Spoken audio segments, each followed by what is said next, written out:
Hi, my name is Daina Bouquin, and you'll notice on the first slide here that it has my name as well as my colleague Dawn Wages listed here. And the reason for that is that I was not originally supposed to be the speaker.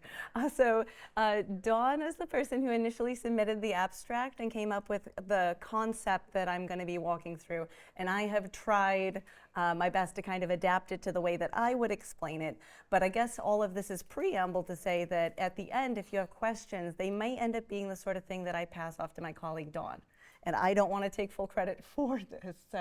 But who am I if I'm not Dawn? So my name is Daina Bouquin. I am Senior Developer Relations Engineer at Anaconda. So a big part of my job is to figure out what it is that communities need most and to bring that back to my employer so we can make tools that really help you. But my specialties and the things that I am best at are things like technical storytelling. I have a background that's kind of interdisciplinary in the sciences, and I do a lot of community enablement. And I also have a background as a data scientist who worked building out AI evaluation pipelines and doing red teaming for the US government before I was fired by Doge. The perspective I can bring and the expertise I can bring is kind of in those areas, and things that kind of deviate out from that are where I might need to pull in some more experience. So thanks for your patience with me as we do this kind of switcheroo in who's talking. But our agenda for today, so what are we actually going to talk through? So I'm going to start by giving you some descriptions of what AI sovereignty is in this context so that we're all working from the same page, and the threat model that's implied by that premise. And then we're going to talk about applying what we learn about AI sovereignty to the real world. So AI sovereignty. This is kind of loaded terminology because I think where you may have come across this before, and you may not have come across it at all, but in the context that you may have heard it, it's probably at the level of geopolitics. So there are nations fighting over supply chains for microchips, where data centers should lie. There's a whole world of argument going on and policies being debated. And that is not what we're going to talk about here. So this framing, though, is really helpful because you think about these big issues that are at like the levels of nations. Who will control AI? And to what extent do we have the ability to influence and grow what we're trying to do as countries?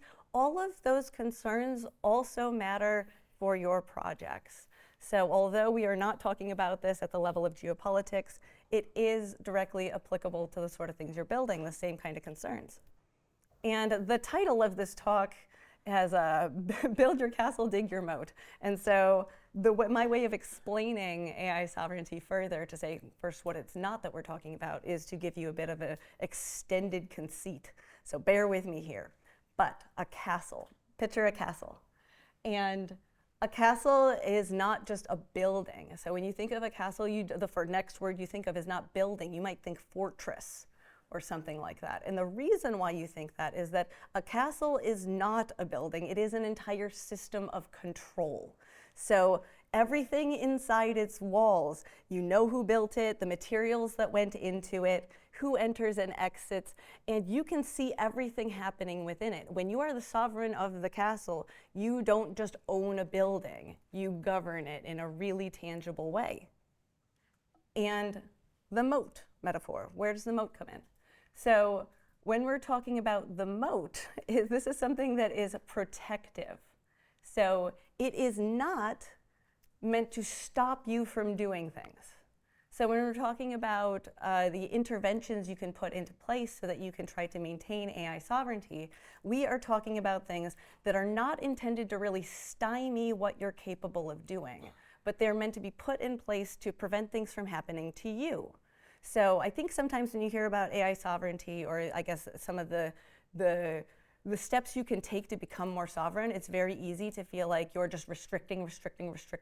But I want you to instead switch it in your mind to think like, these are protective measures that are necessary for me given the context that I'm operating in, right? And this is my complete addition to this talk. But I think that most people are really not in a castle, but they're more on a tent on someone else's land. And their data travels to external APIs, their models change or disappear without notice, and they can't inspect what's really happening within the model. And so although this might work in the short term or when the weather is nice and nothing bad is happening, it does leave you vulnerable. So if you're not necessarily building your castle and instead you're living in a tent, you just gotta recognize that you're living in a tent. Yeah, sorry, one more bullet, no audit trail. So back to our definition of AI sovereignty. I guess my way of summarizing it is if you run your AI on someone else's infrastructure using their models and your data is flowing through their systems, you've surrendered all of your control. You have no control at any of those levels. You are a user of something. And AI sovereignty is the practice of getting back that control. So it is a practice. It is a set of things that you can do. It is not a state of being, okay? And I would really like to just not be using the term sovereignty because of all of the implications it has for, I guess, who the absolute sovereign is, and in societies that has its own ball of wax. So I want you to think a little bit more about autonomy here. So when I say AI sovereignty, don't forget the idea of autonomy as like an overarching theme. But I can't change what the words are, so we are going to keep saying sovereignty, but please think this in the back of your head. Big question, how? So now that we know a little bit more about what I'm talking about, how do we think about getting to a point where we're taking actions that bring us more towards sovereignty? And so things to consider when you're thinking about how, you have to think about control, visibility, reproducibility, and whether or not your data stays within your walls. So you have to have control over what's running. You have to have visibility into how it behaves. You want to make sure that you're able to reproduce what happened, not just for reproducibility's sake, but for audit capabilities. And then you want to be able to keep your data where it belongs. So no data egress. You don't want sensitive data going elsewhere, right? And there's one other term that I think we need to define here if we're going to have any kind of meaningful conversation about sovereignty, and that's provenance. And provenance is actually a term that comes from like museum sciences, and coming from more of a library sciences background, I really appreciate how this has kind of trickled into computing, in that it's such a useful term, because the thing that I've bolded here is that it's documented. When we say something has provenance, we're saying that it has a history and origin that is documented. It's not just something we kind of know. It's something that is formally presented somewhere. So it's like a receipt. And so if you want to answer the question, where did something come from, who touched it, or what has it interacted with for that matter, you need a receipt. So provenance is something that we need to consider when we're thinking about sovereignty. And I'm going to take a drink just a second. So there's a really conveniently placed water table. But I think in order to understand our moat and what we need to protect against, we really need to understand the threat model and how it applies to all of the layers of our stack. So I'm going to be using this little visual here a bunch, but I want to kind of put out the stipulation that a lot of things I'm talking about don't fall into just one part of your stack, and I'll try to emphasize that a bit. But I do think that this is useful for thinking through where your concerns need to lie and where you need to pay attention. So you can start with something like your data layer. So this is just examples of the kinds of threats that you encounter in your data layer where AI sovereignty is something that you need to be working towards, or you might want to be working towards for reasons. So data poisoning is a vulnerability that can happen at the data layer, where basically someone has altered or added or removed data within a machine learning model's training set to try to influence its behavior. So this is the kind of thing that doing better provenance tracking and having data set audits can help prevent this from happening to you. But when you're in a sovereign setting and you're trying to control all these yourself, you need to know about these and have concern with it. So you need to be able to detect changes that happen and trace where they happen so that you're sure that the things that are coming into your system aren't going to poison you. So there's also model poisoning. So this is different in that the model weights that were downloaded are the place where the poisoning has occurred. So the influence has happened to change the behavior. And so things like model signing and hash verification and just cryptographically being able to verify the file that you downloaded is identical to the file that the author published and that it hasn't been tampered with. These are things that you need to be able to do. I will get into more about the interventions here, but this is more just talking through what some of the concerns are and where the threats lie. So another part of, another example of a place within the stack where threats arise, where you might need to have your castle and to have your moat, is within your environment, because you can have poisoned packages. So supply chain vulnerabilities where you, there are some things you can do. You can things like locking, like file locking your versions, using trusted channels like Anaconda's trusted distribution. So I would be remiss to not point that out, but there are ways to really pay attention to this, but it's something that you need to think about. And having an SBOM or SBOM as the inventory of exactly what ended up in your artifact is a really useful way of addressing this kind of threat. And I wanted to point out of like the examples of threats, I wanted to point out something that really explicitly hits a bunch of levels of this because it's such a hot topic, and that's agentic systems. So there are very unique attack patterns within agentic systems because they're not, they're coming from the inside. The phone call's coming from within the house. And agents can take actions. So there are a lot more things that you need to be concerned about. And so it's already within inside your walls, it acts on your behalf, and attacks try to turn your trusted position against you. So there are, again, things that you need to kind of pay attention for, stuff like prompt injection or excessive agency. I think that most people probably have heard of prompt injection, where you've kind of got a prompt that is inserted into there without your knowing that, again, it creates this malicious behavior. It might be something like forget all previous prompts, blah, blah, blah, blah, blah, and do the thing that I want instead. But there's also excessive agency to be concerned with. And this is more the idea that your agent has access to things it probably shouldn't have access to. And so this is about like granularity and narrowest permissions with the tools that it can actually use, and being really aware of that. Because even if it's not an external actor, you can attack yourself with an agent. Okay, now we're going to get a little bit more into intervention. So you have to build the castle because there are threats, and what are the things that you can put into your moat, basically. And at every layer you have different things to be thinking about. And so on the data layer, fundamentally we're talking about your training and inference data, where it came from and how it can be altered. And look, we're talking about where it came from again. So I'm calling these first couple of interventions provenance interventions, because we're talking about making sure we know the history of where a thing is, where it came from, and we have a receipt of all of it, right? And so there are a bunch of ways you can accomplish provenance interventions at the data layer.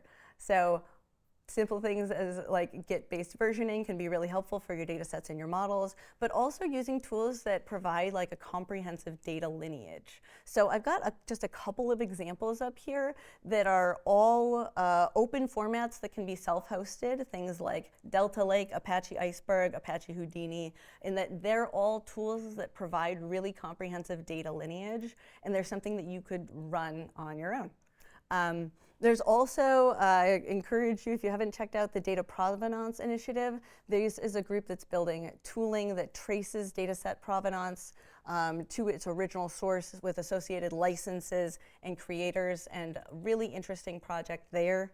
And there's also the idea of data provenance cards, which you can learn more about again at the Data Provenance Initiative, where kind of building on model cards, which I'll get into, the idea is that you're capturing attribution provenance and all of the compositional properties of the data in a really clear receipt for what you should expect, so that when you get it, you're able to compare what you have to what you should have.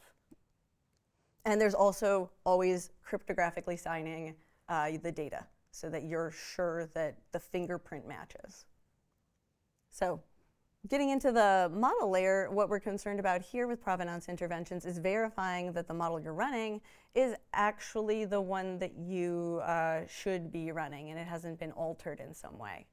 And so things like model cards, akin to the provenance cards that I pointed out first, like these are designed to provide transparency. So if you're unfamiliar with model cards, if you ever go to Hugging Face or any of the hyperscalers websites where you want to just like learn more about Gemini or what have you, you can pull up the model card and it gives you a really good human readable picture of what's going on in the model, everything in some cases down to the ethics and what it's been tested against. But these are not really a replacement for things like model signing. So the OpenSSF model signing SIG-Store transparency project provides more of a verification of claims about the model and its integrity and its provenance. So the model card helps provide transparency so you know what you should be looking at, whereas model signing, which is something you can implement, is the kind of thing that adds that additional layer of verification. So again, you have that receipt. And you can't really do anything to have there be like the full verification of your models without having open weights and permissive licensing on those weights. So I just thought I'd point that out. So like having open weights is something that you should really ensure with your models so that you can do good provenance.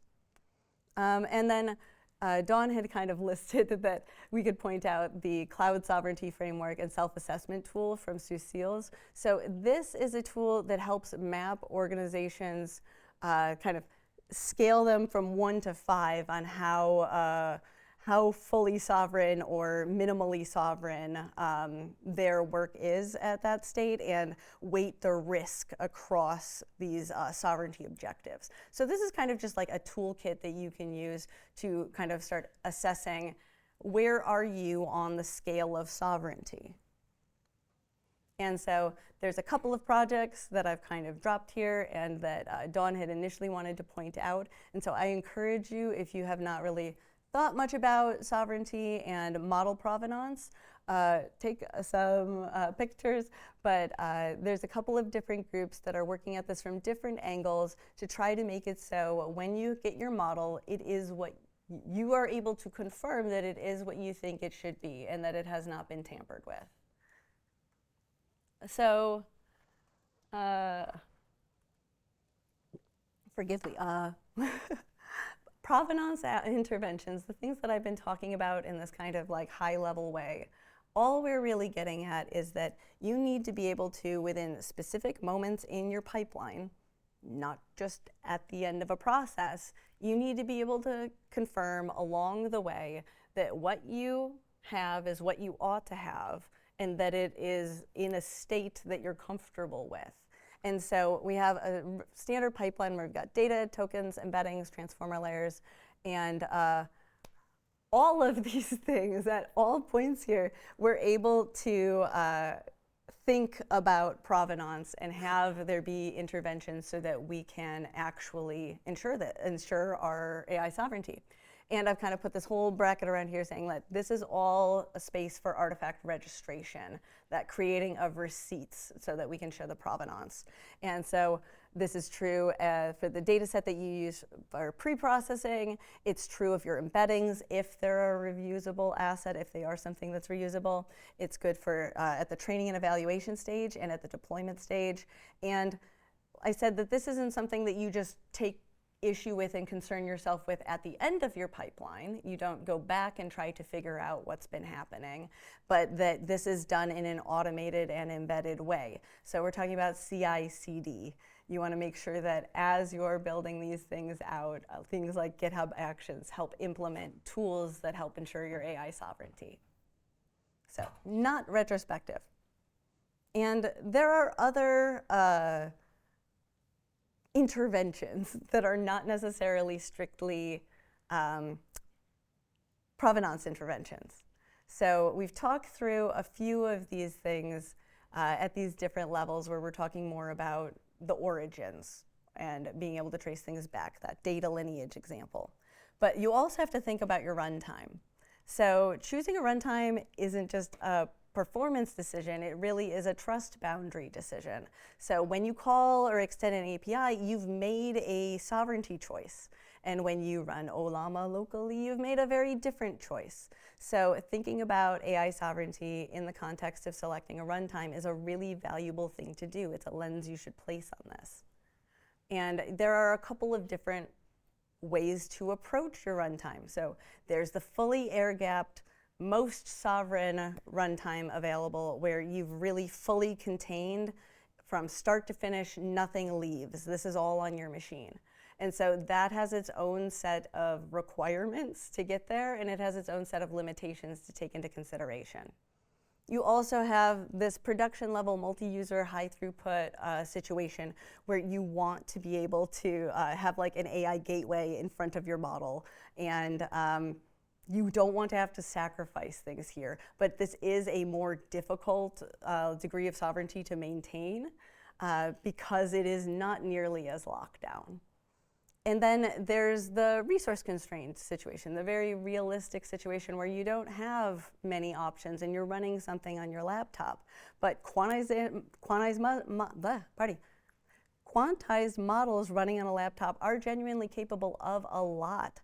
And so the floor is a lot lower for implementing a degree of sovereignty at this limited resource level, even if it's not something that you thought about that way. Once we get to the environment layer in our stack, you're basically thinking about locking down your dependency chain so that you know exactly what software is in your artifact.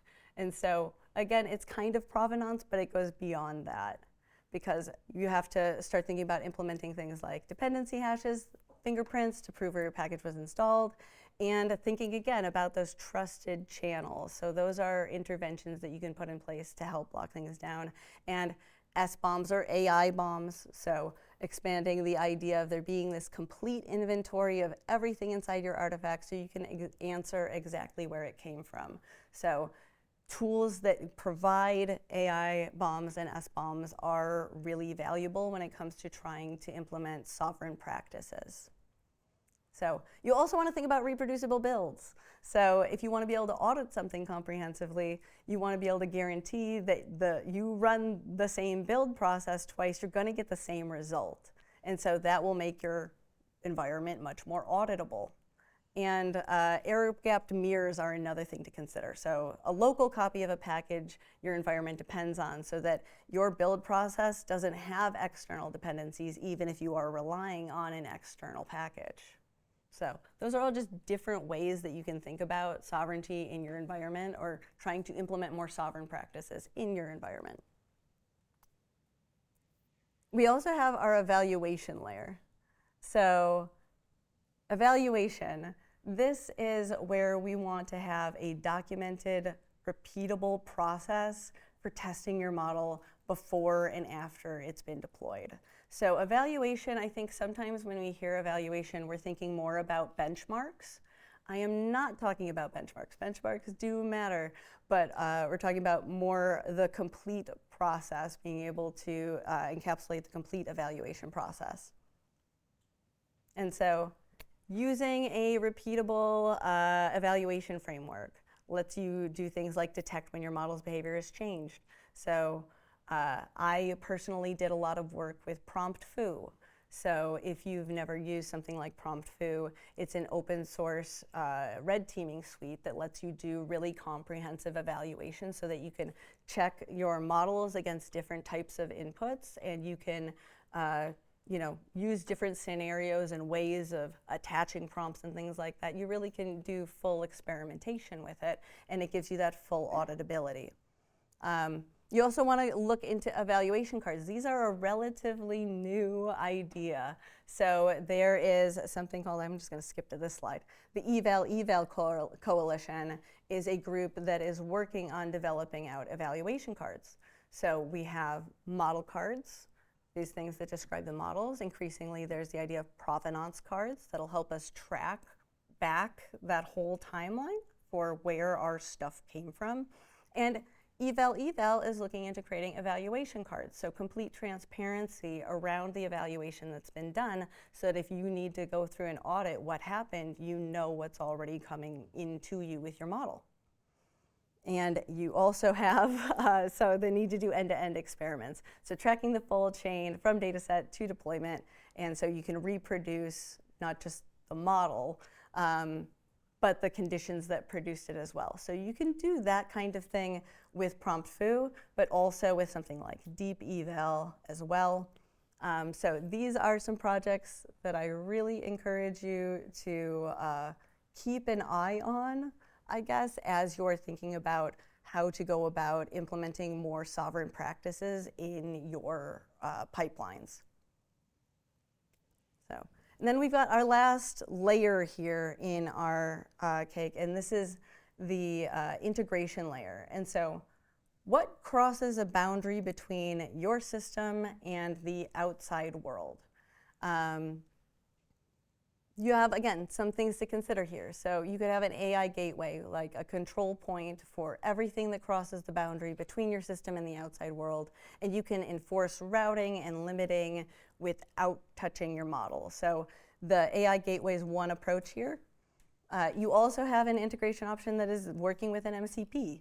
So the protocol layer that governs what your model connects to for external tools and sources. So when I mentioned earlier excessive agency as being something that you want to protect against, if you're working with agents and you give them access to MCP tools, you have to think really hard about what tools you're giving them, why, in what context, so that you can kind of protect against things like excessive agency.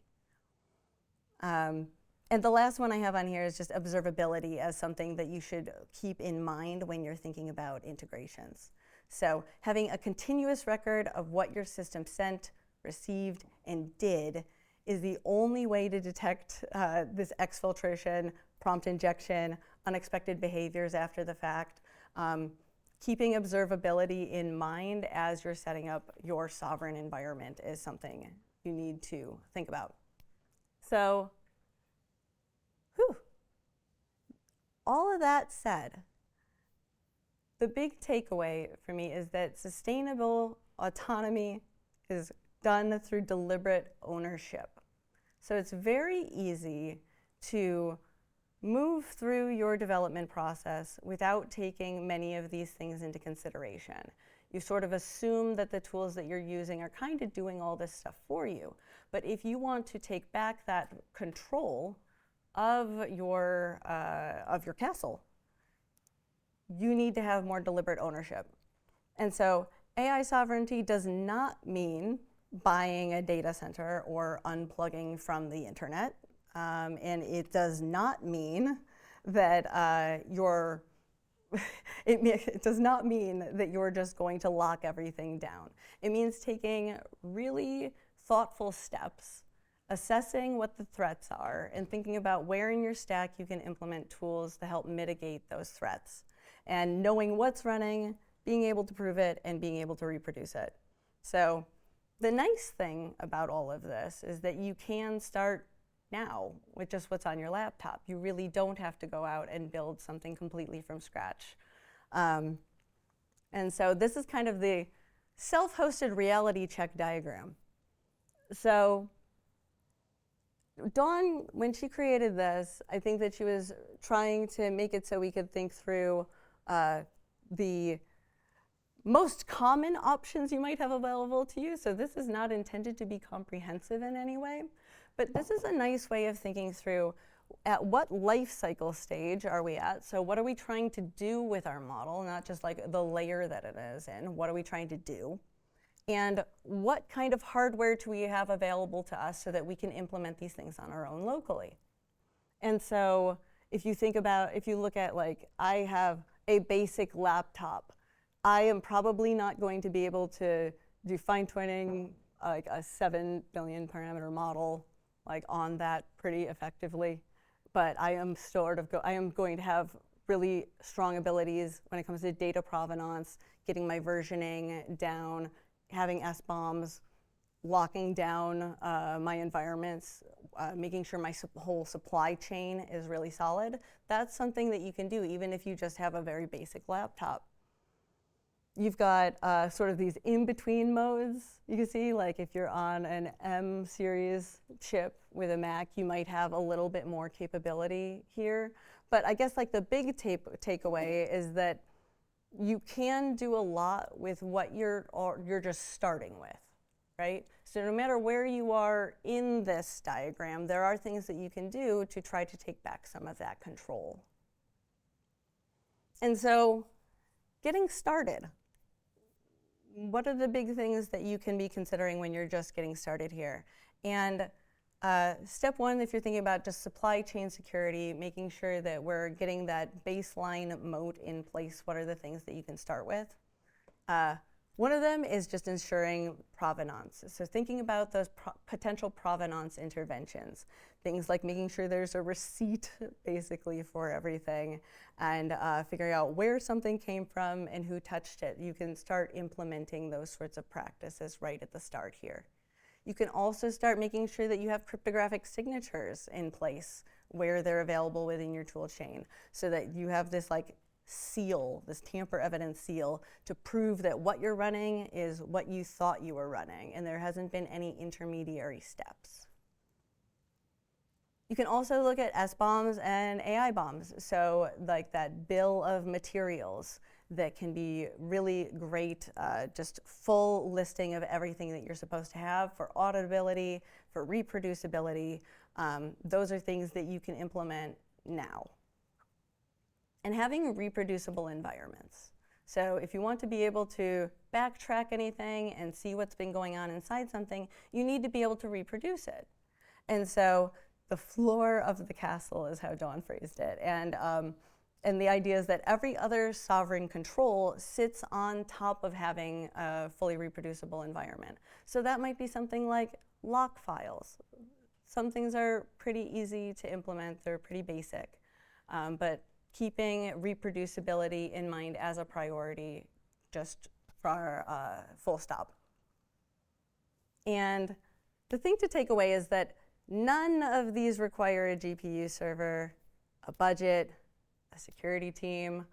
All of these are things that a solo researcher can do on whatever hardware you're running. If you look back at this diagram, these capabilities are things that can be found within whatever hardware you're starting with. And so that is me coming to a close here with like 10 minutes to spare. And thank you for your time. If there are questions that I can answer, I'll be happy to. Otherwise, I can pass them along to Dawn, who's the person who would normally have been giving this talk. So thanks.